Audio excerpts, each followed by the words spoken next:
2, test 1, 2. Test. There we go. Test. Test 1, 2. Test 1, 2. Just turn it off.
Well, good morning. It's great to be back at Baker Correctional Institution. Before I get into the subject of today, I just want to make a comment. For many, many years, we've seen the country of Venezuela suffering under the yoke of Marxist ideology, first with Hugo Chavez and then with Nicolas Maduro. And we've had a lot of people in the state of Florida that have firsthand knowledge of that. There's people that have fled to the United States. We have a big community in South Florida, and you will be hard-pressed to find a reign as destructive as the Chavez-Maduro reign has been, taking a country that had been prosperous, that has an abundance of resources, and basically destroying it, making it so that it's miserable, repressed, and now one of the poorest countries. And so Maduro was indicted, and he is the head of a drug cartel, and he was releasing people from his prisons and sending them to our southern border under the Biden administration. And so that operation that was successful, he deserves to be brought to justice. And my sincere hope is that the people of Venezuela are going to be able to liberate themselves from the yoke of the Chavez-Maduro reign, because it has been one of the most destructive reigns of any in the Western Hemisphere's history. With me here today our State Board of Immigration Enforcement Executive Director Anthony Coker, Attorney General James Uthmeier, Commissioner Wilton Simpson, Chief Financial Officer Blaise Ingoglia, Dave Kerner, Highway Safety Motor Vehicle, and Mark Glass, FDLE. We also have Kevin Guthrie, Division of Emergency Management. You know, it's a good year when you don't see as much of him in the summertime. And I think we're all very happy. I like him. He does a good job, but I really don't want to be spending hours on end with him during hurricane season. It's much better when you don't have one. And so we're thankful that that happened. And, you know, we knew kind of as you got into like the end of October, most likely, but I'd never say anything because the minute I say something, then they're there. But now we can say, you know, we got through that very well. But of course, he's also has been spearheading the logistics involved with our immigration enforcement efforts. We also have Reps Michael and Brannon, and I want to thank them for what they've done. Now, this isn't our first time here at Baker Correctional Institute. When we opened the Deportation Depot, we did an event. We talked about how that was going to be a force multiplier for federal immigration enforcement efforts. We also did one in southern Florida at the Alligator Alcatraz site, and it's the same theory. When we started last year, we had President Trump coming back into office with a pledge to enforce immigration laws, secure the border. People here illegally would be returned to their home country. But we knew that they were not going to be able to do that successfully without support from state and local law enforcement. It just doesn't work. They didn't have enough people. I know they've got more money now. They didn't at the time. So I pushed very hard at a special session of the legislature to be able to get the tools so that Florida would be leading the way. And we were the first state to act legislatively. We were the first state to do these 287G agreements with the Department of Homeland Security. And we're the first, and I think still only state, that requires state and local law enforcement in the state to participate and assist DHS's immigration enforcement efforts. And so today, so as part of those relationships, in April of 2025, the state of Florida joined with the Department of Homeland Security to establish Operation Tidal Wave. And it was state efforts to be a force multiplier to assist with the identification, apprehension, and then the feds would return the illegal aliens back to their home country. So today, I can announce that Operation Tidal Wave is now hit over 10,000 arrests of illegal aliens who have been turned over to the Department of Homeland Security. Of those, 63% had criminal arrests or convictions, including violent offenders and sex offenders, although you don't have to have committed a crime to be subject to immigration enforcement. If you've come illegally, that is the offense. And so, of course, people can enforce the law. But it does show that some of these folks have been involved in a lot of really, really bad stuff. So there's no other state that has been able to do anything approaching what the state of Florida has been able to do. And Operation Tidal Wave's over 10,000, but then if you look at the other efforts of the counties combined, you know, we're close to 20,000 arrests that have occurred just in the last year, and actually less than the last year, because the Trump administration didn't come in till January 20th. We didn't get our legislation passed until sometime in February because the initial one was not a good legislation. So we insisted on good. We got that, I think, in February, and then we had to spin up the 287G and do that. So there was a little bit of things that we had to do to get us there. So those are really, really big numbers. And there's not another state in the country that is even close in terms of this level of participation. So we've led. It's been very effective. This Deportation Depot, you know, they have flights going out. You know, they've had a bunch of flights. They have flights going out of Alligator Alcatraz. The tempo has picked up. We now, at each one of those facilities, the federal government has stationed an immigration judge at both Baker and those in Alligator Alcatraz. Now, these aren't Article 3 judges. They're not real judges. They're executive branch employees whose function is to serve to adjudicate immigration claims. Now, the problem that the federal government has is a lot of these people have been told come across the border illegally, then claim asylum. So these are, 90-some% are bogus asylum claims, and that attaches a certain amount of process. Congress should really clean that up. I don't know why Congress would allow that to be abused the way it's been abused, but it's been abused very, very badly. So they have this. They got to navigate this. So you now have one here. You have one in South Florida, and that's been able to speed up the process. And our goal is, we want people here as little as possible. And the goal is not to create a long-term facility, and that's not the function. The function is they don't have enough bed space at DHS in Florida. And honestly, they have very little in Florida compared to other states. It's pretty incredible per capita how little. And I know they're trying to expand it. But our function is, rather than release folks on the street, that will have an ability, they can be processed, and then the law can be enforced. And we're going to continue to be supportive of that. Now, I also hope that eventually we won't need a deportation depot, right? Because, if the feds could handle this by themselves and they had enough space to do it, then fine. We'll still help. But I would love for them to have more space to be able to do it. But what we've done has been effective.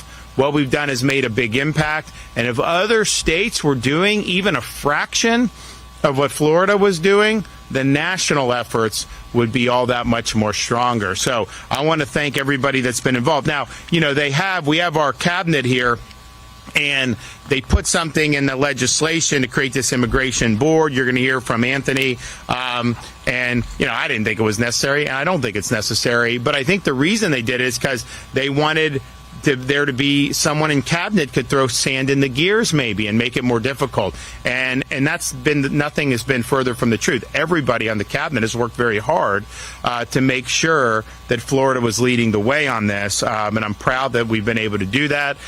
We've got folks that are now overseeing there. We had Larry Keefe, who did a really good job. We have Kevin with Department of Emergency Management helping with the logistics. FDLE and Highway Patrol have done great work on this, both in tidal wave and then also in other parts of that. Just think about it. You're on the highway. You have somebody that's here illegally, doesn't have a valid license, because you don't get a license in Florida if you're here illegally. You're not eligible. Doesn't have license, doesn't have insurance, and is out there driving drunk. To just put them back on the street like Biden was doing, how is that keeping the people of Florida safe? So now Highway Patrol, they're working like clockwork to be able to make sure that we have accountability there. So they've done a really good job. We also have had people, even in more non-law enforcement agencies, like the Department of Lottery, they have 287G agreements. It's pretty incredible that we've really gone that extensive and that deep. We also have a number of sheriffs throughout the state. Now, all 67 counties have 287G agreements. I would say the zealousness in enforcement is not uniform across 67 counties. And I know the Attorney General monitors that. And if he's able to identify where people are breaching duties, that could end up on my desk, and that could require some action or give me the ability to do some action. But we've had some that have done a really, really good job, and so I want to recognize them. Same thing with the police departments. We've had some that have done really well. We have some that are not violating the law, but they're not doing as much as they should be doing. And that's just a question of really political leadership. You have some people that get elected and they know they can't cross the line and frustrate. So they know they have certain duties, and so they try to do that as minimal as possible. We're watching all this. We're watching politicians say they're going to tear up 287G agreements. They're not going to cooperate. Well, you have the freedom to make those judgments, but we also have the responsibility to make sure that the law's enforced. But we have had great support from local overall for both the county and the city level, and that's why you see the numbers that you see today. So, there's so many times that people do different things. You'll see these politicians in Washington all the time, the congressmen, they'll put out press releases, but nothing ever happens, right? And so we fought hard on this. It was obviously a salient issue in the 2024 election because our border was wide open.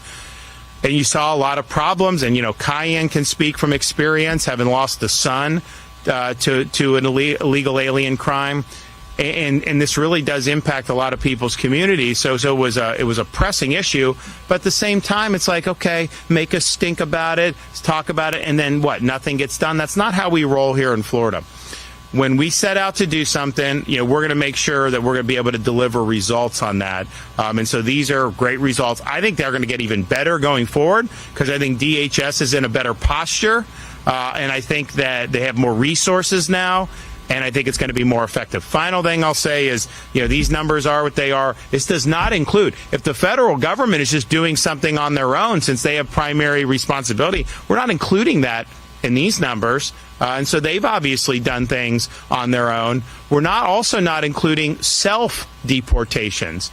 And we know just from the Florida's program where you can get a plane ticket, we've had about 1,000 people that have voluntarily returned for their home country. That's just through our program. I think it's more when you count people that did it on their own, way more, or in conjunction with the federal government. So there's a whole host of things that are going on here, but these are real metrics. This is real progress, and I think you're going to see the momentum continue going forward. So thanks to everybody who's going to be involved. All right, we're going to hear from some of the speakers, so we'll start with Anthony.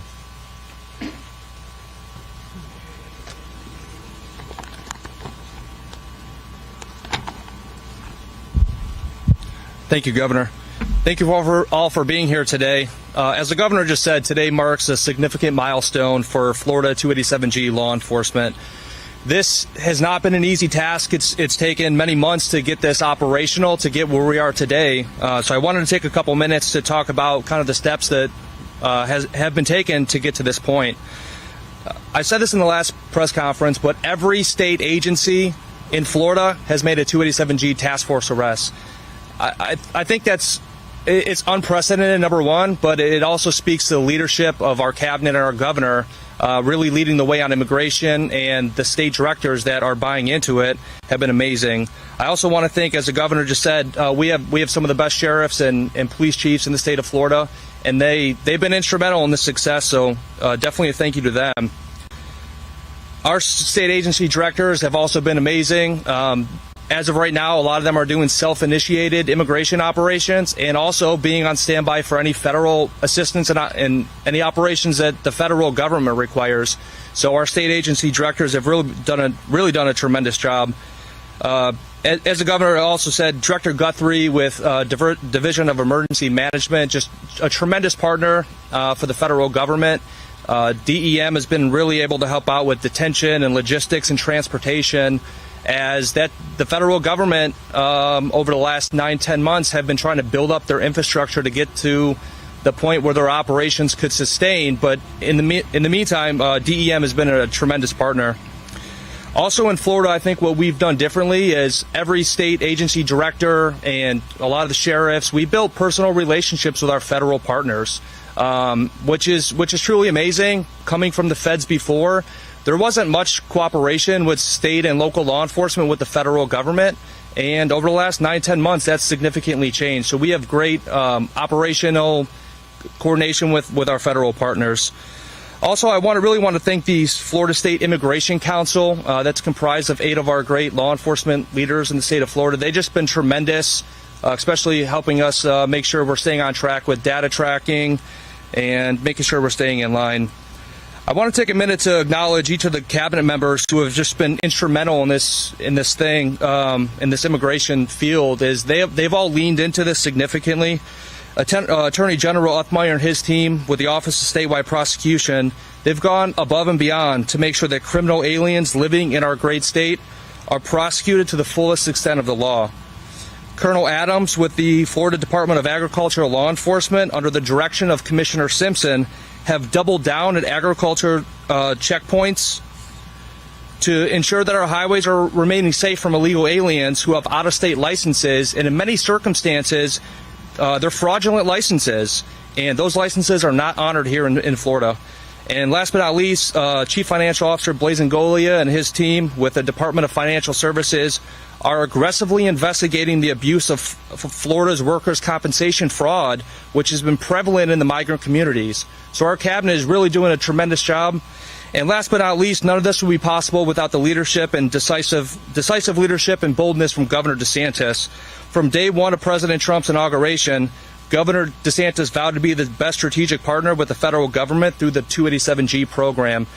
Before I was the ICE liaison, I was in ICE headquarters for 4 months, and for 4 months, all we did was work on Florida 287G.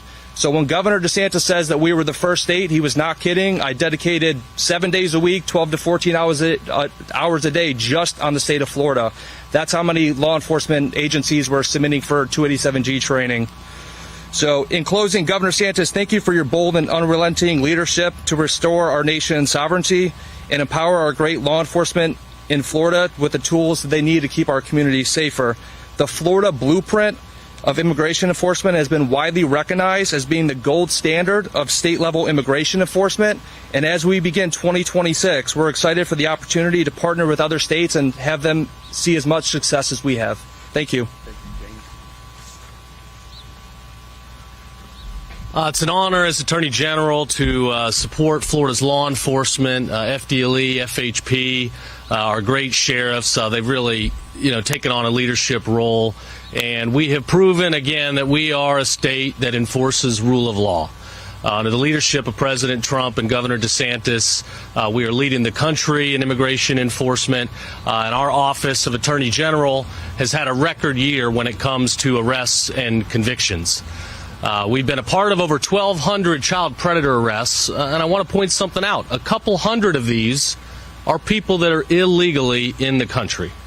People preying upon and abusing little kids that are illegal immigrants that have no business being here in the first place. Our office has been a part of almost 400 convictions this past year, supporting thousands of others with the local prosecutors across the state. We brought charges and convictions in regard to illegal immigrants ranging from murder, attempted murder, sexual abuse of children, human trafficking, and you name it. Florida's crime rate is at a record low, and it continues to go lower. And shutting down the border is a major part of that. Leftist countries like Venezuela used to send some of their worst criminal offenders into this state. That's not happening anymore.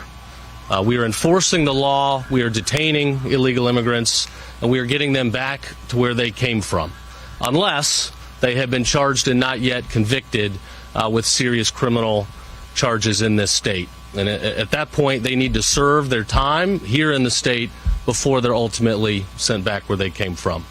So we're going to keep bringing the heat.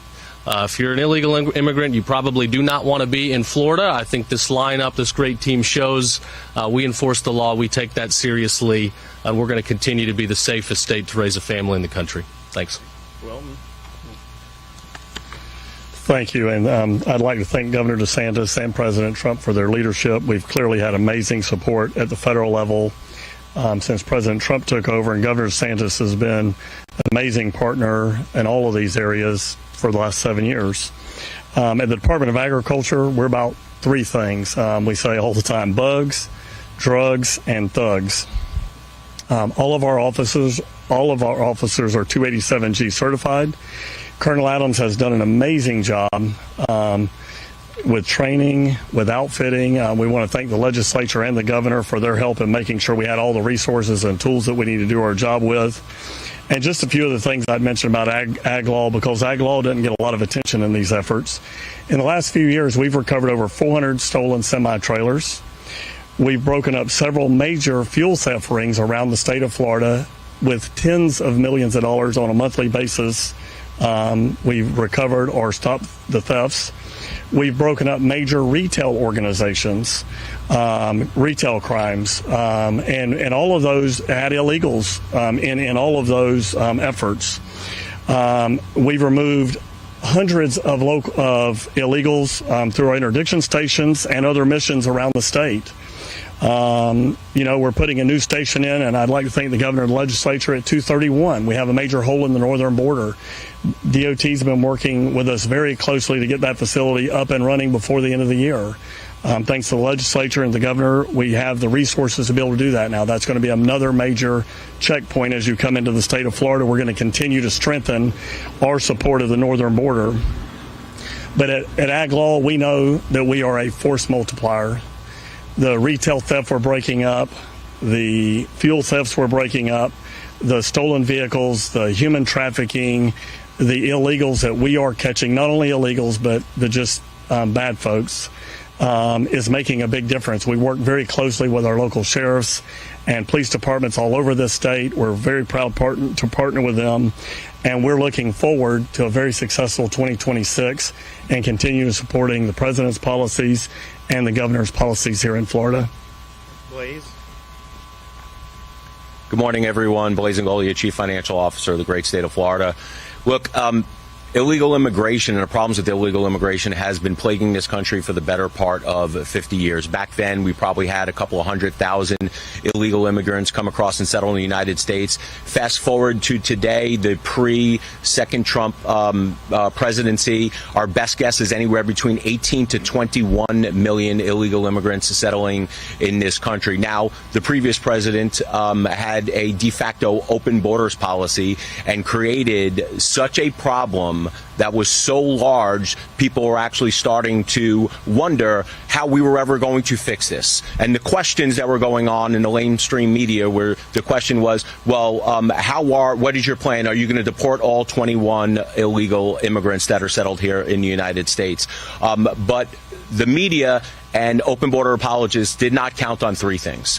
One, President Donald Trump and the leadership of President Donald Trump to take serious and understand the enormity of the problem and that it has to be fixed, and we should have a zero tolerance policy when it comes to illegal immigration. The second is the great state of Florida led by Ron DeSantis, because he knew that you could not solve this problem with state cooperations, because quite frankly, the federal government does not have the manpower, it does not have the reach in order to reach into the communities and deport criminal illegal aliens out of our communities. The third is the people of the United States. You cannot govern without the consent of the governed, and it has been clear after election and after election that the people of the United States, and more specifically the people of the great state of Florida, will not stand for criminal illegal aliens settling into our communities. So that is why the state of Florida has led on this issue even before President Trump took office, the second part.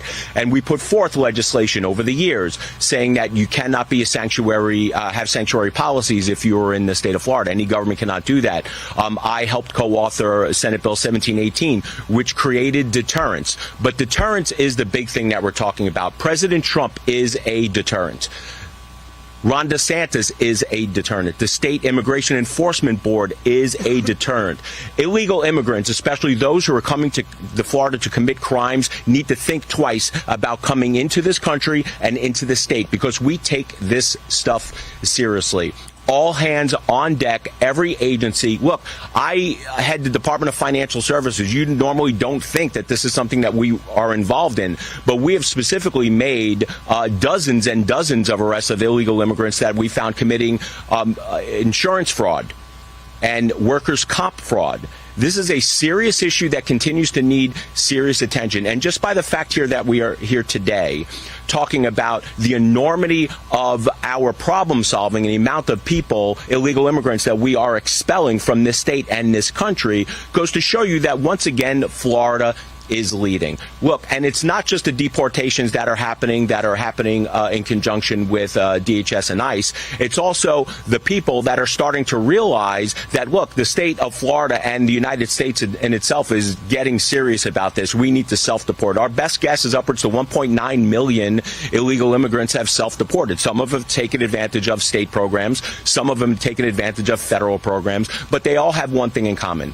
They are afraid of being ensnarled and within the legal process here in the state of Florida, because they know if they get caught in the state of Florida, they will return home. I appreciate the governor's leadership. I appreciate President Trump's leadership on the issue, and I appreciate law enforcement and our sheriffs who are boots on the ground every day keeping our community safe, because they know where the illegal immigrants are committing these crimes, and they're the first ones to step up and say that we will partner with the state and the federal government under the 287G program, and we will tackle the enormity of this problem. Thank you guys for being here today. Dave?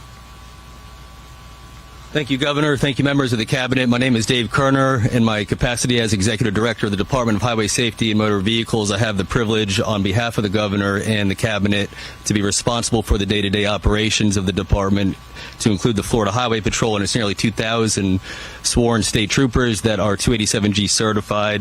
As of 7 o'clock this morning, we've had 7,674 apprehensions and arrests by state troopers for immigration violations that have been turned over to ICE, Border Patrol, and the Department of Homeland Security. Our unified enforcement model includes the ongoing embedding of federal resources into our operations, such that we can apprehend and locate UDA, and within 2 hours of that apprehension, they can be already here at the Deportation Depot or Alligator, Alcatraz, or Chrome, and that process is now very quick and very efficient.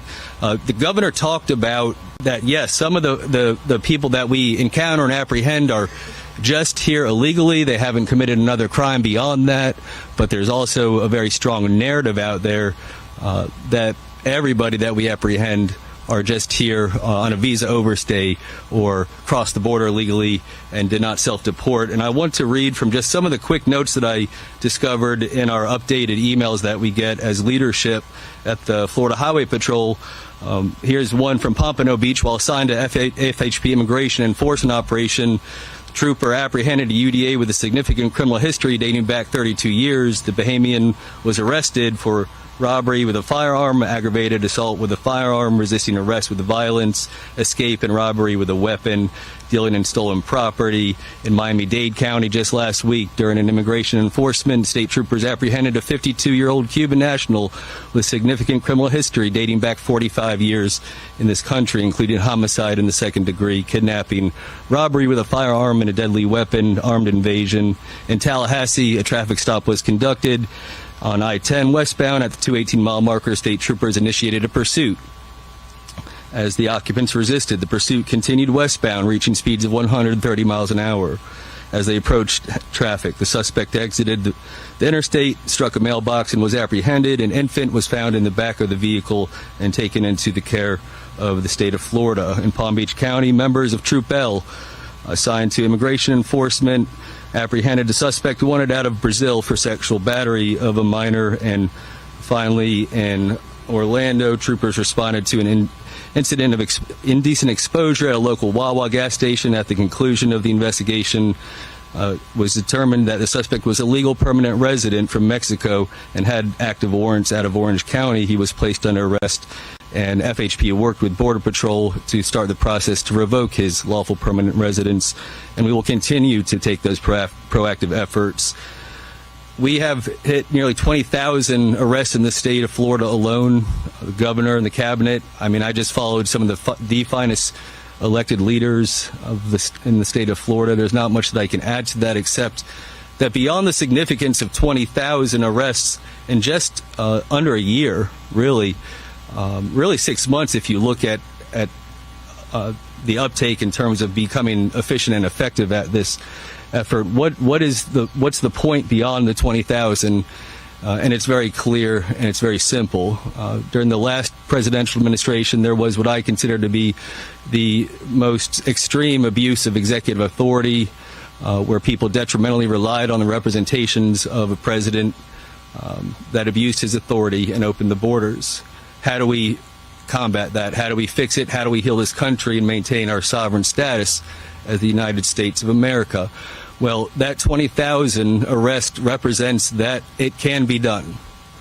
The state of Florida, under the governor and this cabinet, has done that. We have shown that the model works. Is it easy? No, it's not easy. Is it combative? It's very combative. I can count at least 10 troopers that have been injured as a result of immigration enforcement operations, and seriously injured. But the point is it can be done. And if other states were to join the efforts of the state of Florida and our federal government, we really can fix the problem that was started several years ago and heal this country and maintain our sovereignty. And so I would encourage other leaders in other states to follow the lead of Governor DeSantis, follow the lead of President Trump, and get into action and assist us in this very important effort. Governor, thank you. Okay. Good morning. My name is Mark Glass. I'm the FDLE Commissioner. I just want to tell you right here is the dream team. If you work for these gentlemen here, you are a part of the dream team, because with Governor DeSantis and the cabinet that's here, I will tell you that they do not put up with crap. And I'm just going to say that to you. Let's lean forward, let's get things done, and let's protect our great state. We're not called the free state of Florida for nothing. We're the free state of Florida because the brain power that's behind me gives me the authority to go out and do the job that needs to be done. At FDLE, your special agents are going after the worst of the worst. We are going after the sex preds, the sex offenders, the career offenders. And the career offenders, we're not just talking about the ones who shoplift every so often and they get in trouble with the law. We're talking about the ones that do robbery and all the other battery, all the other stuff that you don't hear about or you hear about in your neighborhoods, and we're the ones going after them. With that, with illegal immigration, we're checking the database for career offenders and sex offender and sex predators and child molesters, and we're going after those. They've already had their due process. They've already gone through the court system. They've already done everything. We've already got over 230 of these individuals out of our country. They're not in your neighborhoods conducting havoc with your children and people in your community. We did that through the Office of Statewide Prosecution with Attorney General Uthmeier. His team has been phenomenal when it comes to that. In addition, we're out there right now with the federal government doing unaccompanied minors, unaccompanied children. You've heard the President Trump talk about all the children that were missing. He wasn't kidding. They were missing. Our federal government in the last administration allowed children to come all through this state. And I will tell you, over here at Jacksonville, we tracked and we followed trucks and we followed planes flying in of all these kids coming in and out. And the non-governmental organization, we were trying to ask where are they going so we can make sure that these kids get the stuff they need and the schools are ready and the communities they're going to. And we were told it's none of our business. Now, you do that over 4 years, you do get those high numbers he's talking about. The president was not exaggerating on that one. As of now, we started that operation working with ICE, and we already found 144. One is about human labor trafficking, which DCF has with them now trying to get the services they need. Our partners with DCF is amazing. The secretary there and the things that they do is God's work. I'm just going to tell you that right now. But what we can't do is let our children continue to be victimized, and to include children that are here unaccompanied. We cannot let them get victimized. So we're continuing on with this mission set and trying to find these kids. And again, career offenders, you're next. You're up on the next on the docket list. We're going to be looking for you and coming after you. If you're illegal, I suggest you do CBP home. We've already done over 900 of those, trying to get them out of the country. Volunteer yourself. We have money to get you out of here. Go back to your home state. We're not going to put up with this anymore. I cannot stand it. I know these gentlemen here behind me cannot stand it. We're not going to take it. So another thing to be paying attention to. What we're doing is leading the nation. Governor DeSantis and the cabinet has led the nation in this over and over again. I'm telling you, the federal government, the leaders, DEA administrator, all of them, they all called me and they've told me that we are doing such a great job. ICE, everybody. Anthony, coming on board, coming from the ICE, he understands the dilemma and the issues that we're dealing with. 287G was a happening program back in the day. FDLE has always been a part of that. And then several presidents ago, President Obama started killing the program. Therefore, we were not getting the intelligence we needed to help be a force multiplier for immigration enforcement. I'm also your chief domestic security officer.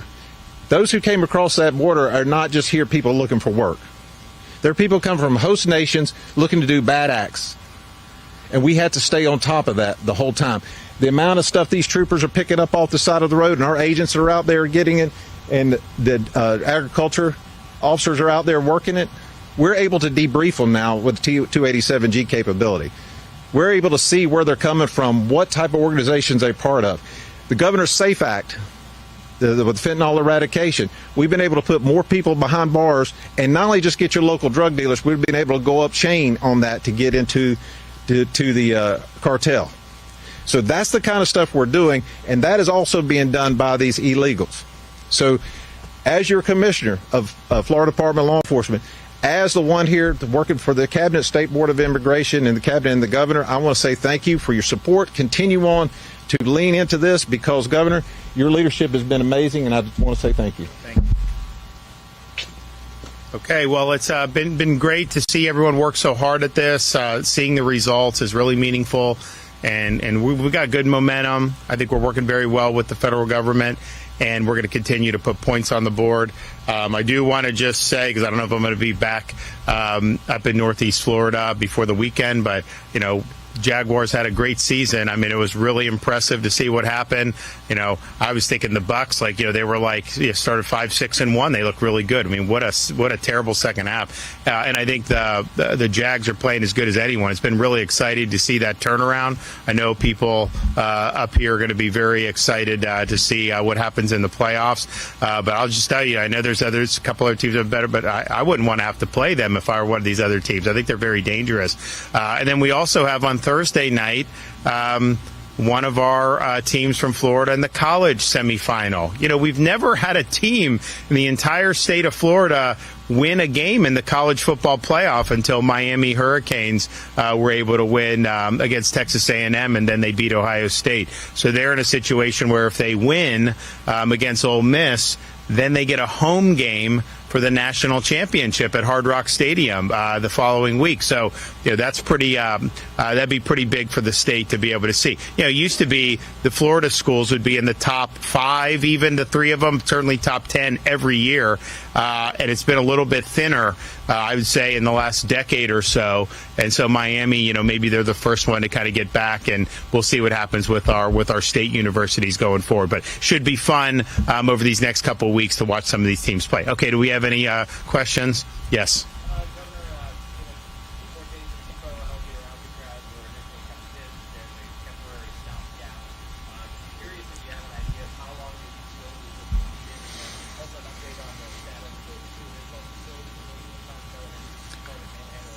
Yeah, so look, DHS didn't have capacity. We've stepped in. It's obviously been a force multiplier. They've been able to do a lot more as a result of what we've done. But, you know, if they expand their own capacity, then that's going to be the first place they're going to turn to, right? Because, like, these are support. We don't choose who comes in. It's DHS chooses who gets sent to these places. So if they have their own places to do it, great. Like, you know, we're not trying to get, like, headlines in this. Like, it's fine. If they have what they need, then we won't have to do. But it's clearly temporary. How temporary will depend on the pace that they have in terms of doing the expansion, but obviously we would anticipate, you know, at some point they're going to up their own capacity. I know. I talked to Tom Homan; he wants to do that for sure. But you know, they're very thankful that we're doing what we're doing now. Okay, so I think we're going to end up doing. I think we're going to call it a panhandle pokey in Northwest Florida. So that's being done. We can go live on that probably relatively soon, right, Kevin? Yeah. So it's basically, you know, we do this, DHS approves it, and then they obviously reimburse it. This has been waiting, I guess, at the DHS leadership level for approval. So if they approve, we'll open. If they don't, then obviously, you know, we'll stand by, and that's fine. I think it should be approved because I don't think that they're where they need to be on deep detention space. But you know, we're happy to go either way. So that is ready. We also have another option potentially in southern Florida that would kind of be the same thing. DHS have to approve. But, you know, we want to use some of the good thing about this facility is that this required very little to get it ready, right?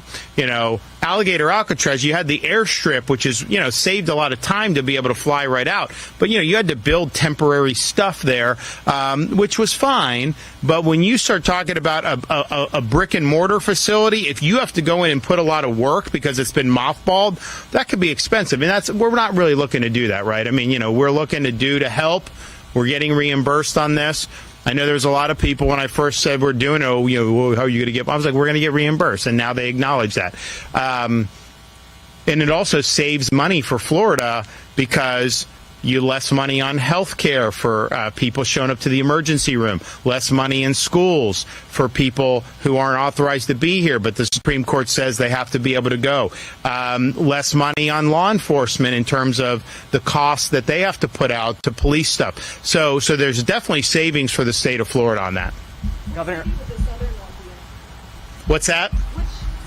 We've got a number of options, so we're working through some of those. It's there's just different currents that you got to navigate, and we want to make sure we got something that makes sense. And even financially, even though we're getting reimbursed, I still feel like we don't want to do something that is not going to make financial sense even to get a reimbursement for.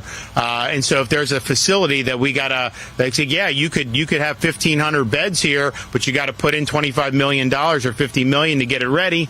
I don't know that that's something, even if we got reimbursed, I'm not sure that that's something we would necessarily want to do. We like this because it was easy. We like the alligator because it's temporary stuff. That is not definitely a permanent facility. This is a permanent facility, even though it's not going to be permanent for this mission, but this is something that can be used for other things. So that's some of the things that we have to navigate. Governor, with Deportation Depot, do we have any updated numbers on how many deportations, number of detainees, or any plans to expand or anything like that? Where are we at on how many flights have come out of here? So out of this facility, we've had 93 flights go out of this facility for roughly... And we've been, 4 months? 4 months, yes, sir. Yeah, so there's been 93 deportation flights.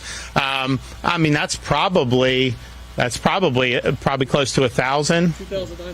2,926. So, wow, that's pretty good. Yeah, I think Kevin has talked to some other states, but the issue is it's easier said than done. We have, remember, emergency management. Our bread and butter is hurricane response, and we've worked very hard on that. And obviously, I don't think anyone would say that another state does that better than us. We do it good. It's not just us at the state. We've got a lot of good people in local do it. But that logistical know-how has been applied in other avenues. So remember, you guys remember a few years ago, you remember this, you had a Delta outbreak in Jacksonville for the coronavirus. And a lot of these people, honestly, had taken the mRNA shot, but they had it.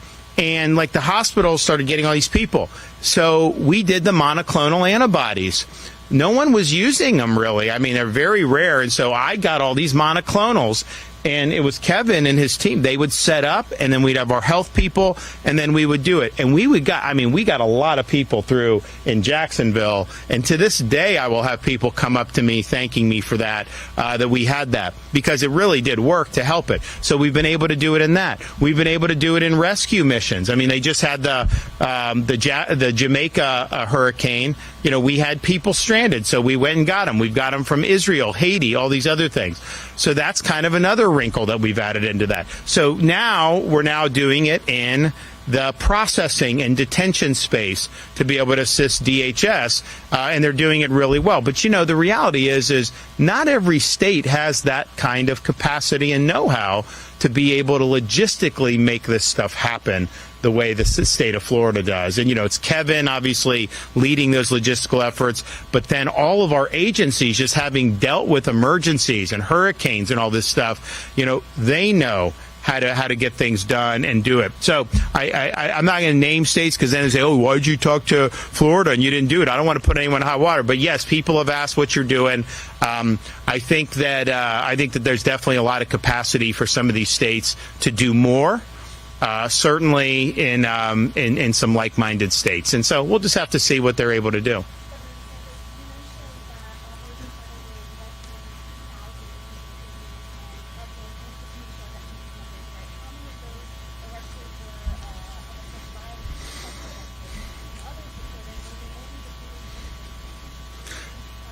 So the only for sure basis to do an immigration arrest is if the person does not have a right to be here, right? I mean, that's the threshold question. If you have a criminal record but you're a U.S. citizen, you're not a part of immigration, right? So that's the threshold. And again, you don't have to have been convicted of a crime to be subject to immigration enforcement. To say that would be the case would be absurd. You're giving people a license to come in the country illegally until you commit a serious crime? No, we want to prevent the serious crimes from happening.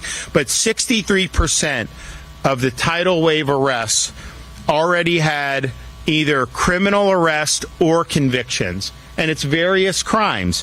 You do have some violent. You have DUIs, you have gang, you have sex offense. Some are fugitives from justice, others another type of public safety threats. So the vast majority did have prior arrests or convictions with that. Now, it's like if they're convicted, they should have been removed. But, the reality was Biden wasn't really removing people. And even the ones that did get removed, I mean, the illegal with Cayenne's son had been deported and then came back and was able to twice. And so, it's just really, really, but the reality is it's just very important. The rule in the United States is not you can come on author illegally and you cannot be ever deported unless you commit a crime. If that were the case, a separate crime, then we would basically have no border. And so the immigration laws are what they are. They're being enforced, I think, by DHS in a way that the public has wanted to see for quite some time. And then us, we're facilitating that. But, the thing is, if Dave Kerner pulls someone over for speeding, not saying speeding's the equivalent to like a violent crime because, people speed, right? It's not something you necessarily, but sometimes they do. So pull over.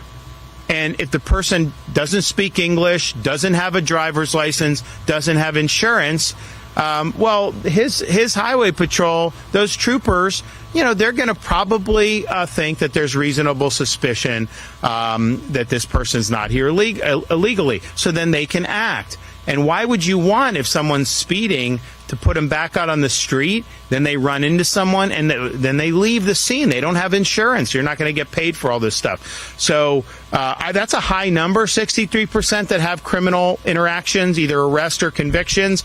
But I don't think it's targeted just for that. I think our view is you have a right to be here or not. If I just showed up in France and is demanding all this stuff, they would laugh, right?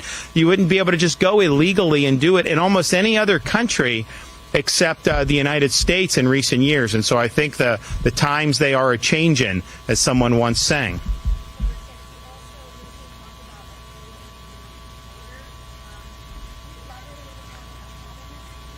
I think they meant Canada, right? Who said that? Someone said that. I was talking about our state of Florida northern border. Okay, go ahead. No. Yeah, so, what we have is interdiction stations at our northern border. And when you come through the northern border, if you're in a semi, a truck, trailer, anything of that nature, if you're hauling any type of food products, animal products, anything of that nature, you have to stop at those stations. We're building a station at 231 today, which comes in, I believe, through Alabama into the state of Florida. There's no interdiction station there, so it's very difficult for us to police that in the way that we would like to. There are at least 7 or 8 other arterial roads coming in from Georgia or through Alabama that's coming into the state that we do not have complete coverage on. We're working with our DOT partners to make sure that we're doing pullover lanes on those other areas. We're putting a permanent station at 231. So by the end of this year, we fully expect to have full coverage of that northern border of the state of Florida coming into the state. The federal government handles the ports, so we will have a full blanket around the state, we hope, by the end of this year. And thanks to the legislature and the governor for giving us the resources to do that. Well, thank you. This is important. It shows that us fighting for that. Blaze was in the legislature fighting for the legislation that's really let this come to fruition, and I think it's been very, very effective. So we're glad on that. We are also coming up. We're going to start the next legislative session for the state of Florida in a little bit more than a week's time. And you're going to hear me discuss a lot of the things that you've been hearing from me over recent weeks and months, including, of course, relief for homeowners with property taxes. You're also going to hear some announcements very soon on some good news on property insurance. So stay tuned for that. And I know Blaze has been working very hard to hold some of these folks accountable as well.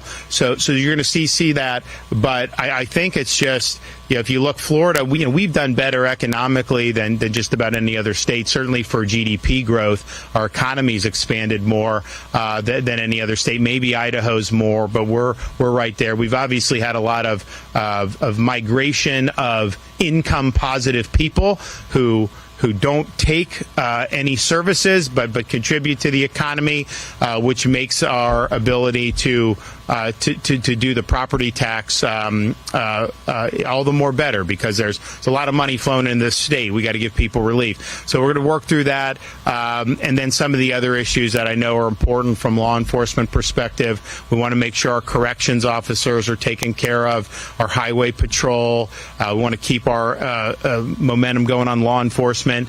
Want to make sure we're protecting parents and kids, especially from the AI. Some of the stuff that's happening is not good for young people, not good for families. And obviously, we don't want this to be supplanting human decision making in different avenues of life here in Florida. So there's a whole host of issues with that. But we're going to be but we'll have some good announcements this week leading up to that.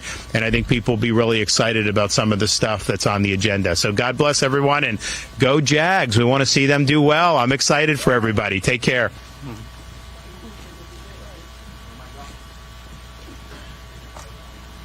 Hey, yeah, let's get a date before we leave right now. Yeah. Can you pull